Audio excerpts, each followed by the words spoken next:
So here with chapter 8, we pick up in Daniel. Hopefully you've had time to watch chapter 7. This is just a brief mini-series of me covering the prophecies we find in chapters 7 through 12 of the book of Daniel as they relate to both the Olivet Discourse and to Revelation and the coming prophecy to be fulfilled both in the life of Christ and for Daniel, all in his future, and also the things that precede the life of Christ. So chapter 8, verse 1, says, "In the 3rd year of King Belshazzar's reign, a vision appeared to me, Daniel, and after the one that had appeared to me previously." So this is another vision he's speaking of that's unique and different from the vision that we just thoroughly discussed and talked through in chapter 7. So chapter 8, verse 2, Daniel says, "In this vision, I saw myself in Susa, the citadel, which is located in the province of Elam. In the vision, I saw myself at the Ulai Canal, I looked up and saw a ram with 2 horns standing at the canal. Its 2 horns were both long, but one was longer than the other. The longer one was coming up after the shorter one. I saw that the ram was butting westward, northward, and southward.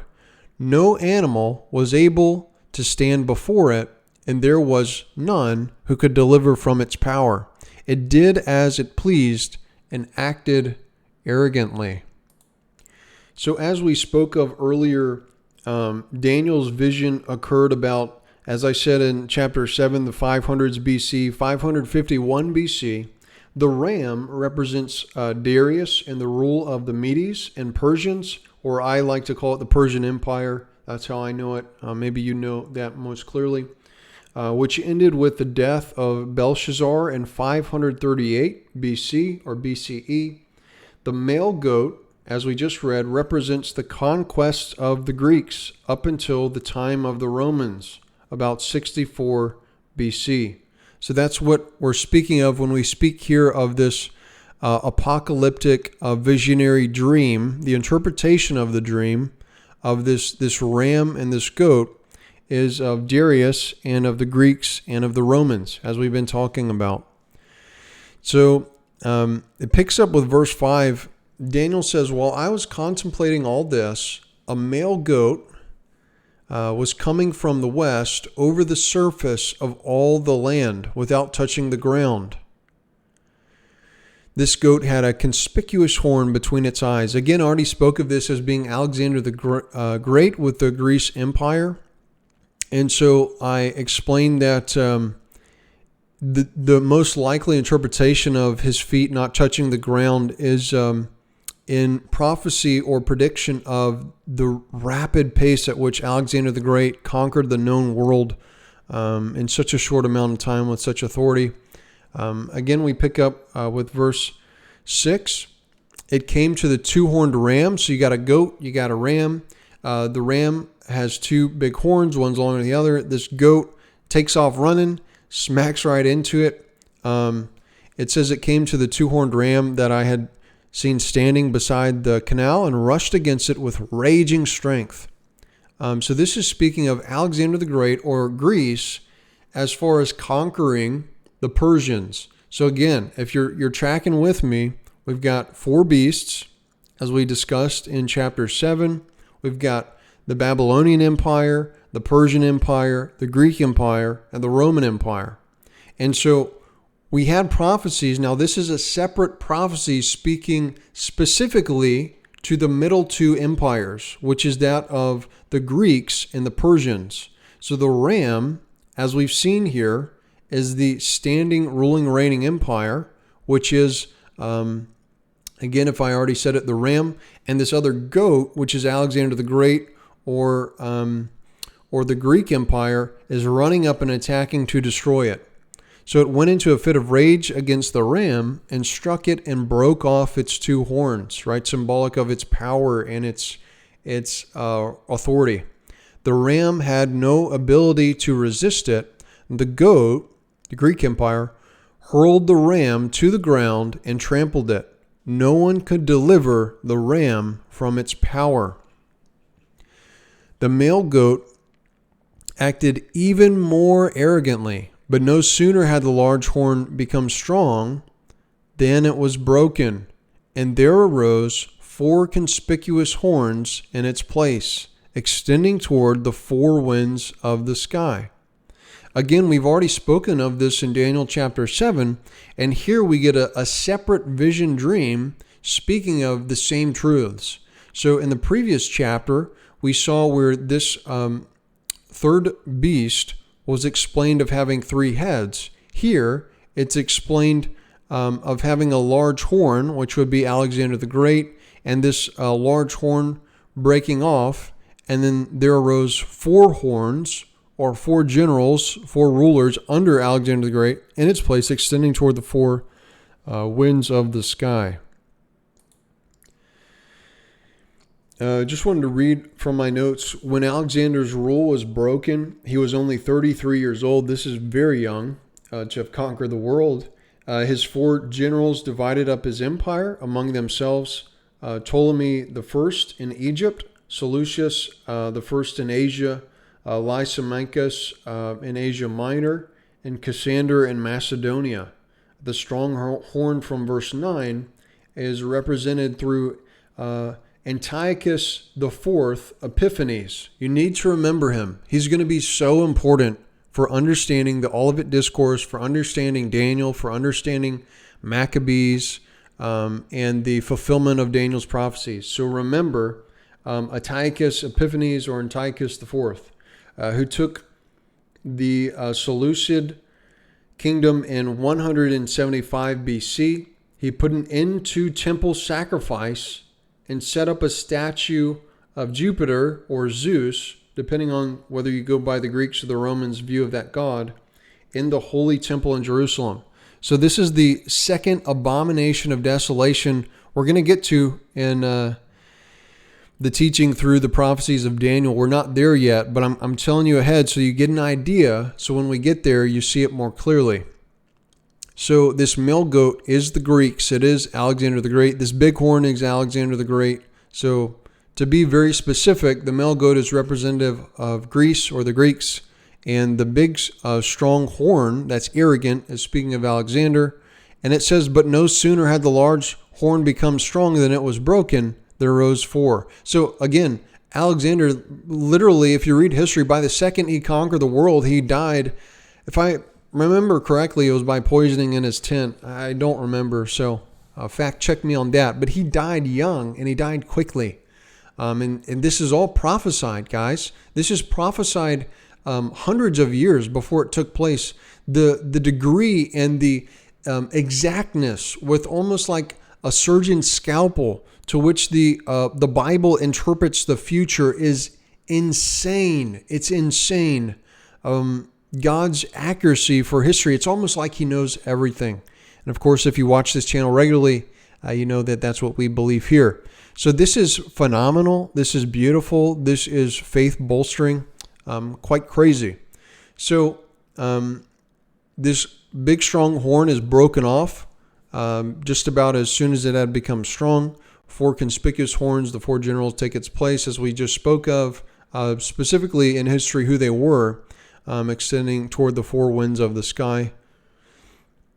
Chapter 8, verse 9, we pick up, from one of them came a small horn, but it grew to be very big toward the south and the east and toward the beautiful land.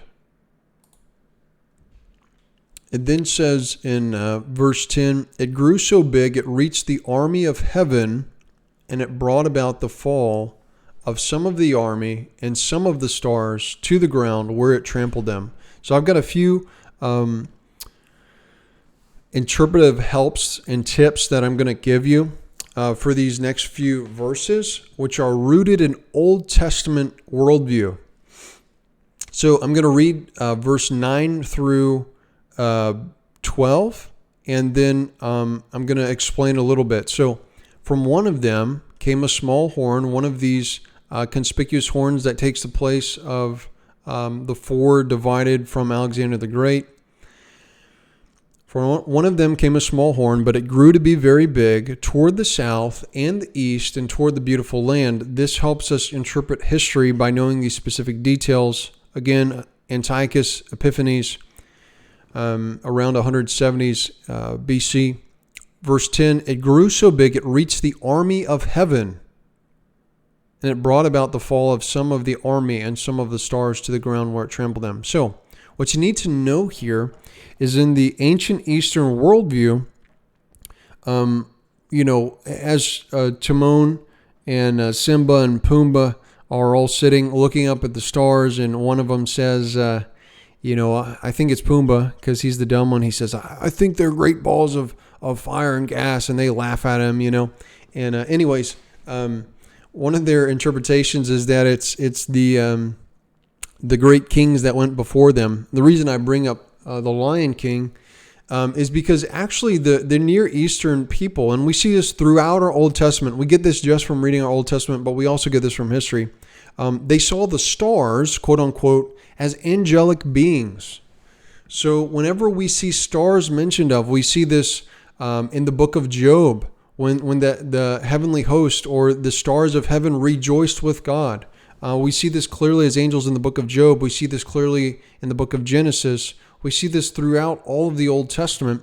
And again, as I spoke of in either chapter 7 or chapter 8, we got to go back to the Deuteronomy 32 worldview. We've got to go back to the Psalm 81, Psalm 82 worldview. After, I'm going to give this history lesson again, in case you don't know this.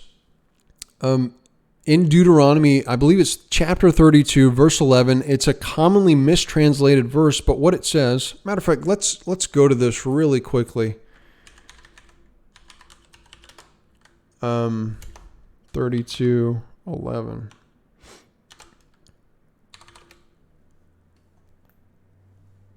Let's see. Forgive me. It's actually Deuteronomy 32, verse 8.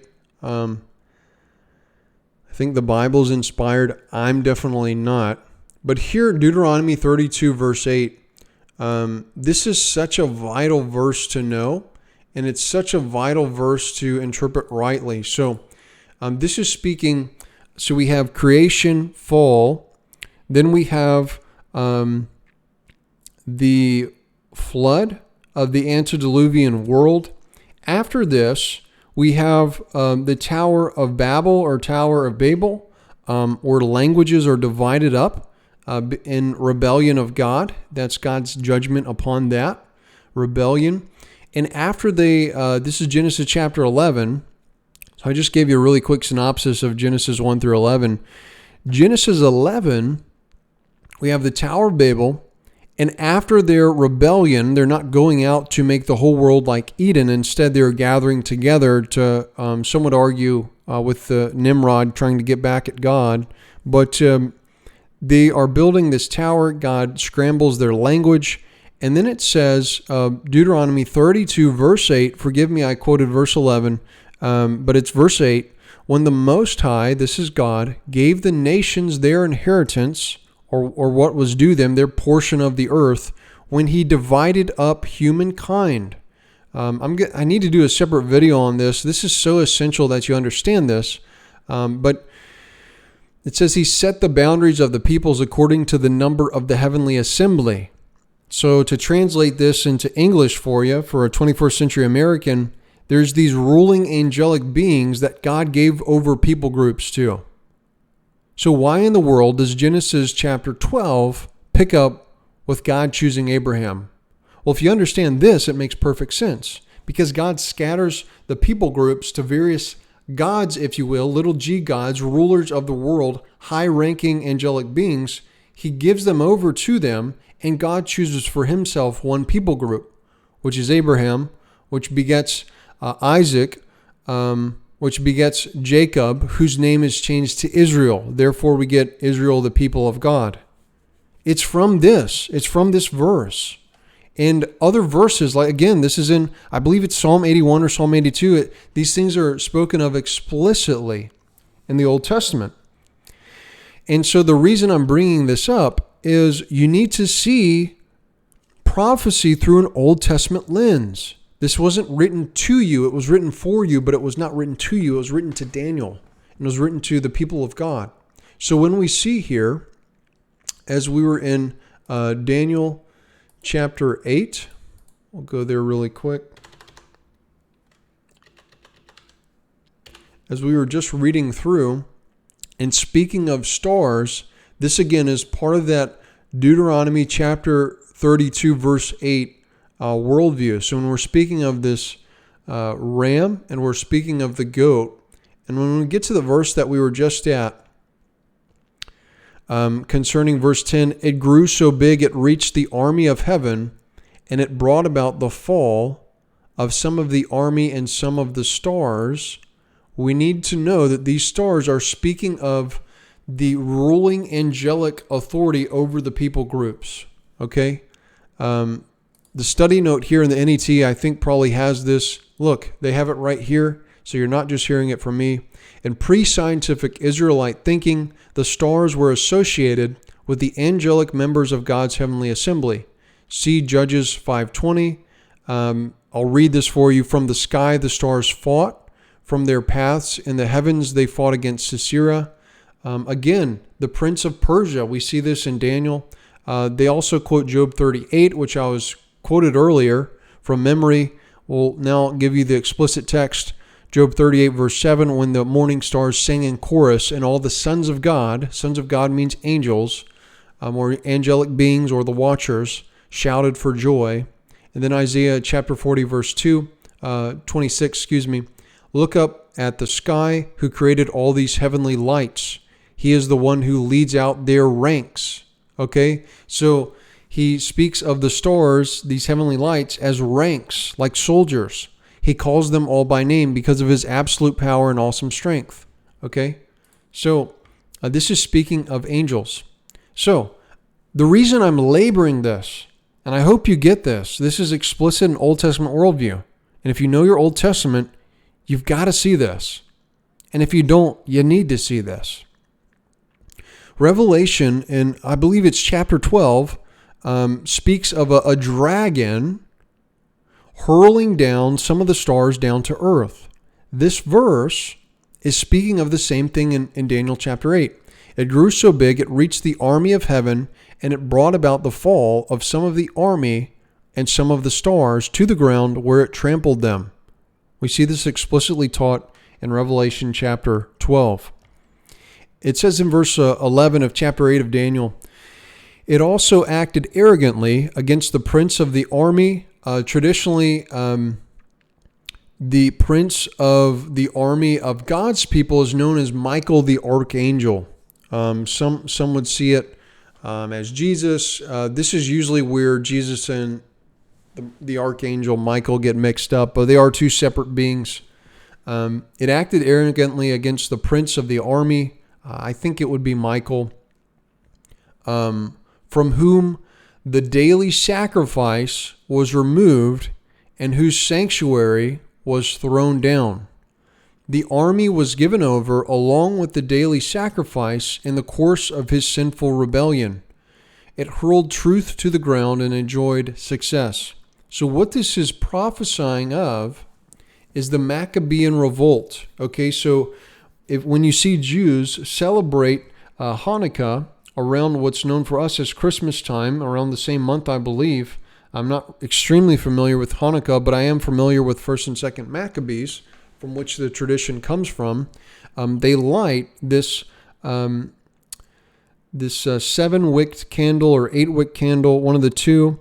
And the reason is, according to Maccabees and according to Jewish history, they only had enough oil for one day, I believe. I hope I'm interpreting this tradition rightly. Forgive me, my Jewish friends, if I'm not, or my Jewish scholars. And he only had enough oil when he was reconsecrating the temple after they had taken it back from the Romans. That oil of one day lasted for 7 days. But anyways, that's what the stars are speaking towards in this dream. And we'll go on to see this. It acted arrogantly against the prince of the army, so against the people of God, who are representative angelically or in the heavenly realms through Michael the archangel, from whom the daily sacrifice was removed and whose sanctuary was thrown down. The temple was sacked. It was thrown down. The army was given over along with the daily sacrifice. If you read your history books, or if you read 1st and 2nd Maccabees, which we'll look at in the Olivet Discourse when we go through that series, this prophecy, and there's more prophecy after verse 12, but it was completely fulfilled. And the fulfillment of this is recorded by Eusebius, an early church father and historian. It's also explicitly confirmed as fulfilled in the book of Josephus, who was a devout Jew and historian, which we get a lot of our records from. And here in Daniel, that's the event that's being spoken to. So the army is given over along with the daily sacrifice. And again, Daniel's in a time period where the temple doesn't exist, but it's speaking of the future destruction. So we understand, we should, why Daniel's so upset. It says the color leaves his face, like he's freaked out because Daniel is fasting for weeks and praying over the rebuilding of his temple, and the angel's coming to tell him how the temple is going to be destroyed once it's built back. I mean, how challenging, right? But anyways, the army was given over along with the daily sacrifice in the course of his sinful rebellion. It hurled truth to the ground. Many would interpret this as the Torah. According to history, they would gather the books of the Torah and burn them. The Old Testament manuscripts, the Old Testament copies, and it says it hurled truth to the ground and enjoyed it success. So like I said, that's usually what most commentators would interpret that as, speaking towards of the literal destruction of the collections of the Torah. It says in verse 13, "Then I heard a holy one speaking." Now this is probably speaking to an angel.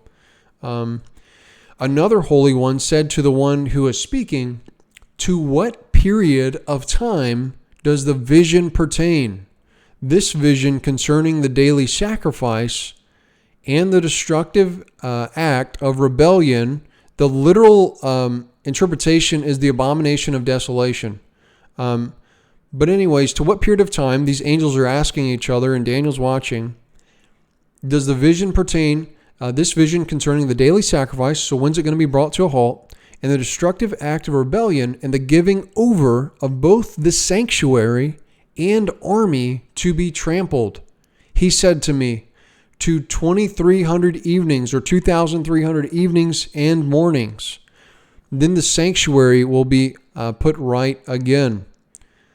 So the language of evenings and mornings is reminiscent of the creation account in Genesis 1. So in Genesis 1, we see then there was evening, then there was morning, one day. And we see this for all of the 7 days of creation. And the equivalent of a day, the reference here would be of 2,300 days. I won't get into the debate and debacle. I will read the rest of this. Either way, the event that marked the commencement of this period, they say, is unclear. The event that marked the conclusion of the period is the rededication of the temple in Jerusalem following the atrocious and sacrilegious acts that Antiochus Epiphanes, as we already mentioned earlier, implemented. This took place on December 25th, 165 BC.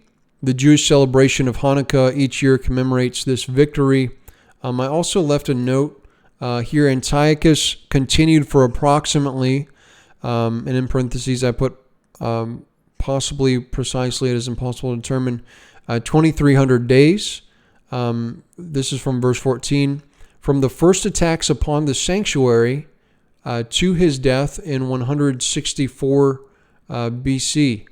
One of the world's leading conservative scholars, to quote Ed Young, in this year, 171 BC, began the laying waste of the sanctuary. This termination would then be the death of Antiochus in 164 BC.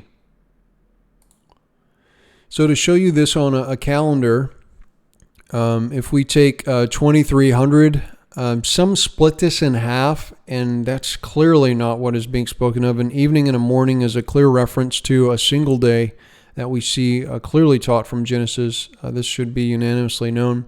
So we take 2,300 days, as is spoken of, from the beginning of the laying waste to the death. So we take this. Ancient Jews counted years by 360 days instead of 365 days. So we take, 2,300, and we divide this by 360 to get the year calculation, which comes out to about 6.4. And so if this would have started around 171 BC, we tack on 6 and almost 6.5 years to this, the 2,300 evenings, and it lands on the end of the life of Antiochus, which was around 164 BC. So Antiochus Epiphanes took the Seleucid kingdom, as we stated previously, in 175 BC, began the siege around early 170s, and put an end to temple sacrifice and set up a statue of Jupiter. You know him as Zeus in the temple, according to 1st and 2nd Maccabees, which we'll cover this as well somewhere. I probably do a separate video, or we'll cover it in the Olivet Discourse. But Antiochus Epiphanes, or Antiochus IV, sets up an altar within the Jewish temple. And I'm getting ahead of myself, but I'll go ahead and tell you. And slaughters pigs on God's altar. We know these are unclean animals. This desecrates the temple, fulfills the abomination of desolation. And this is one of the fulfillments of Daniel's prophecy that is recorded in 1st and 2nd Maccabees. 1st and 2nd Maccabees, again, to my listeners or watchers who are unfamiliar with this, this is called intertestamental period literature. So from 400 BC to the New Testament writings, we have some certain collections of books that are histories.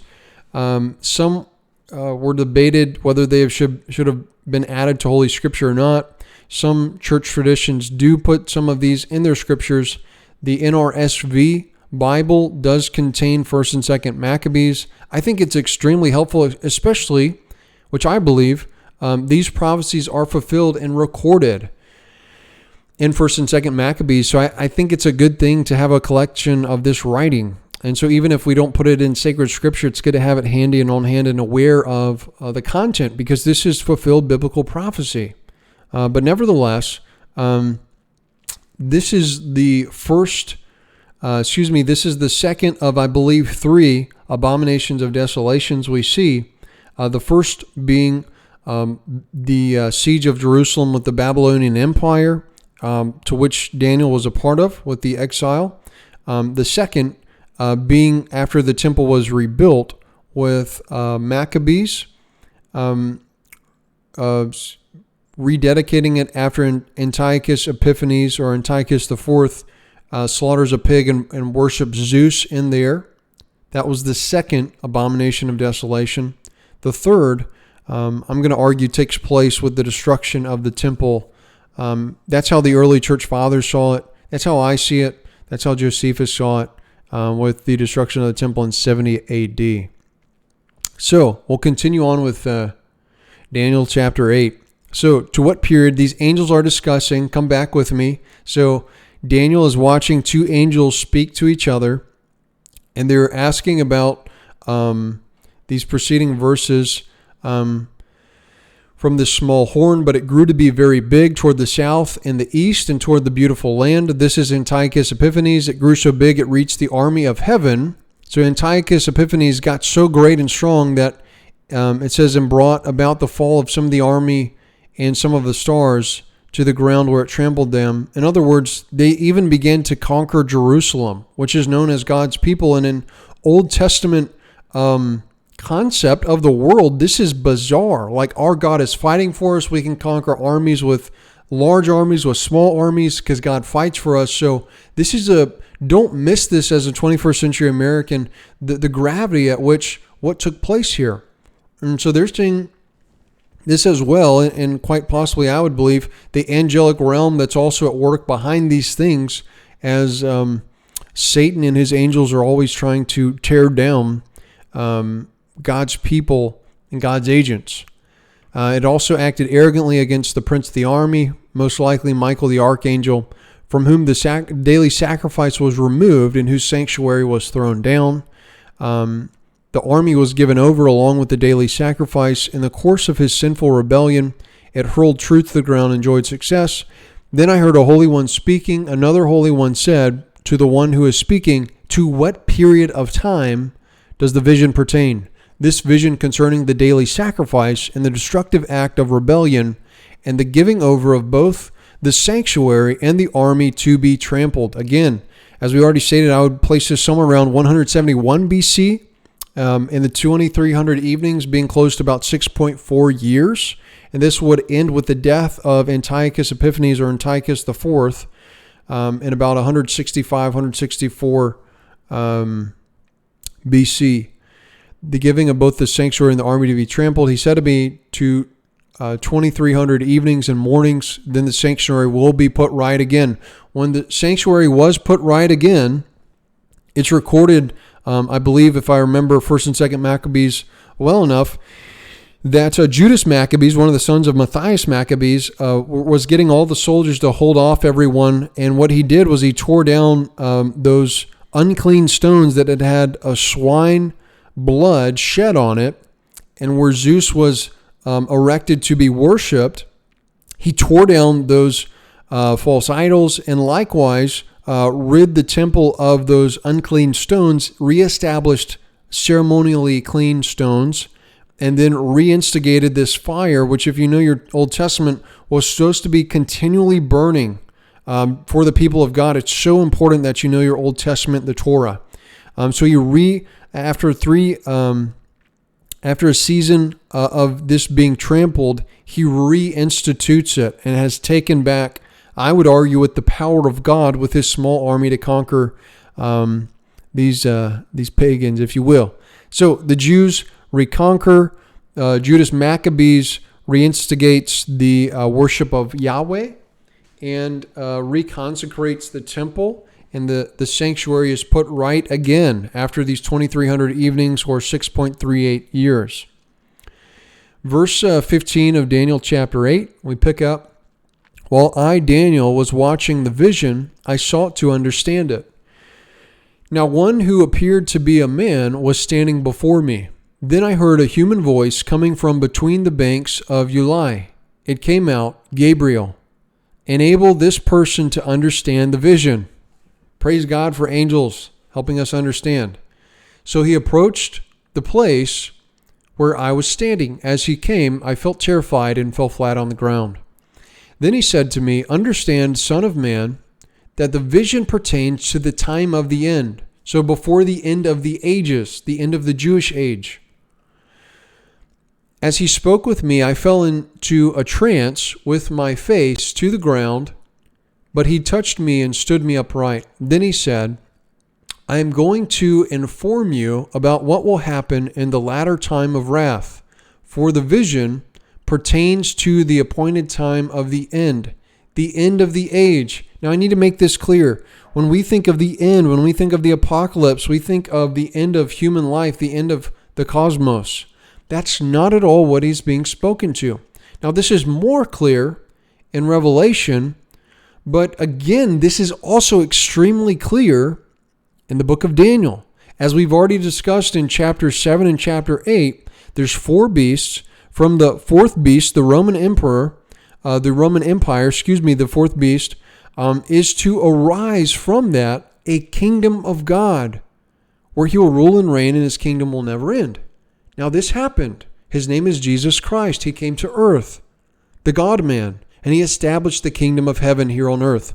His first sermon was, "Repent, for the kingdom of heaven is at hand," or "it is here, it has arrived." And so with the destruction of the Roman Empire, alongside of this was what had already taken place in the lifetime of Christ, which was the instigation of the kingdom of heaven. And it's so important that you know this. So when we read verse 19, then he said, I'm going to inform you about what will happen in the latter time of wrath, for the vision pertains to the appointed time of the end. It's speaking to the ending of the Jewish age. Again, in the Old Testament, the way you became a worshiper of Yahweh is you became a devout Jew. For us, it's not that way anymore. Why? Because the end of the age happened. We're in another age now. Some would call it a different dispensation, or because of the baggage there, I would call it another epoch of time.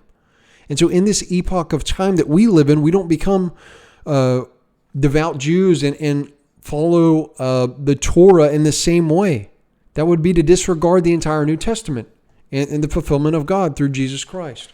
So this pertains to the appointed time of the end of the Jewish age. Verse 20, the ram that you saw with the two horns stands for the kings of Media and Persia, or the Persian Empire. Again, I already discussed this. If you haven't noticed, I've studied this deeply, trying to get this right, interpreted rightly. Verse 21, the male goat is the king of Greece, and the large horn between its eyes is the first king. Many would argue this is Alexander the Great. The horn that was broken, and in whose place there arose four others, stands for four kingdoms that will arise from his nation, though they will not have his strength. This clearly happened in history. We read the names of the four kings that arose after Alexander the Great previously, as I was explaining this. Toward the end of their rule, when rebellious acts are complete, a rash and deceitful king will arise. Okay? So that's verse 23 of chapter 8. It goes on to say in verse 23, toward the end of their rule, when rebellious acts are complete, a rash and deceitful king will arise. In verse 24, his power will be great, but it will not be by his strength alone. He will cause terrible destruction. He will be successful in what he undertakes. He will destroy powerful people and the people of the holy ones. Again, so this particular prophecy is, I believe, speaking to the Greco-Roman, the Greek Empire conquering in many ways the customs and traditions of the Jews. And likewise, the Greeks conquered the majority of the world, the known world, but not all of it, but a lot of it. He will destroy powerful people and the people of the holy ones. Again, this is listed explicitly in Josephus's writings in the Antiquities of the Jews, namely chapter 12 and following, and also this is spoken of in the Jewish wars. So by his treachery, he will succeed through deceit. So again, this is a particular fulfillment of prophecy we see here. I just wanted to read really briefly from the works of Josephus. I don't want to get bogged down in this series too much, covering it. I'll probably put the majority of this back in the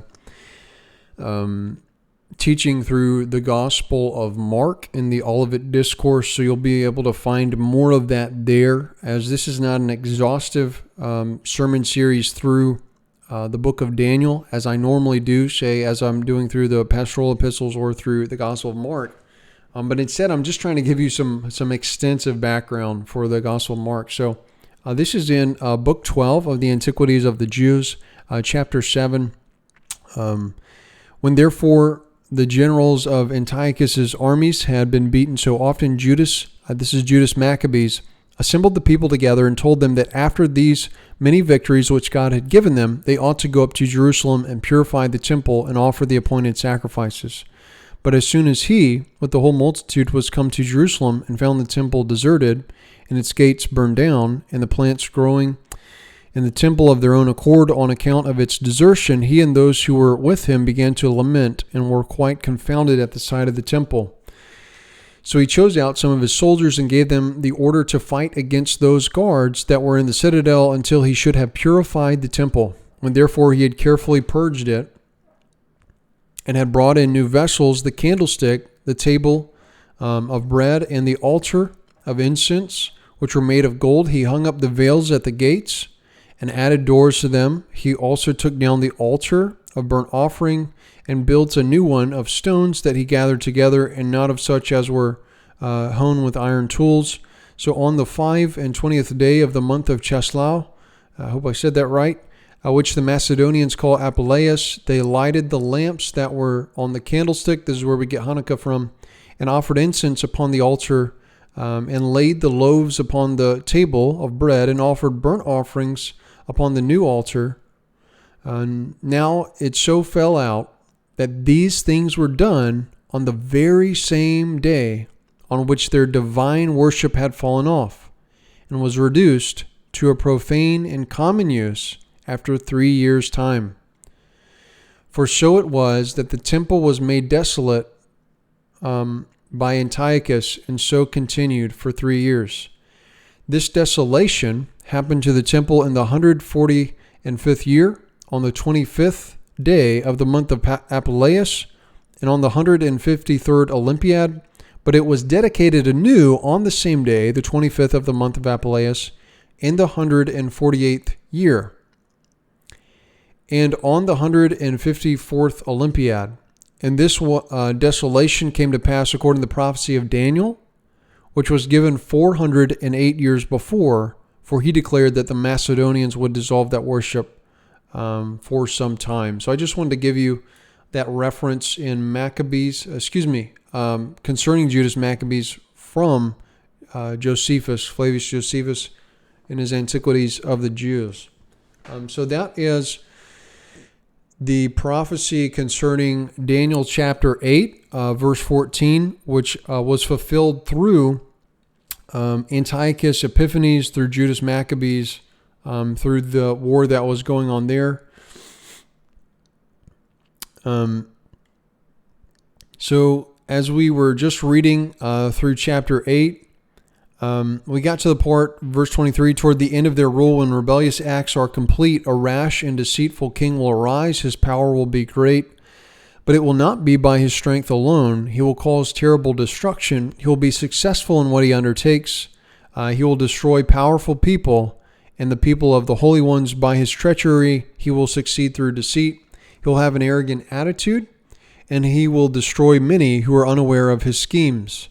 He will rise up against the prince of princes, yet he will be broken apart, but not by human agency.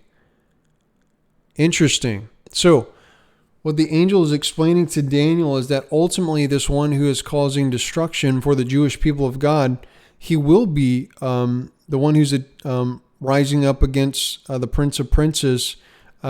He will be broken apart, but not by human agency.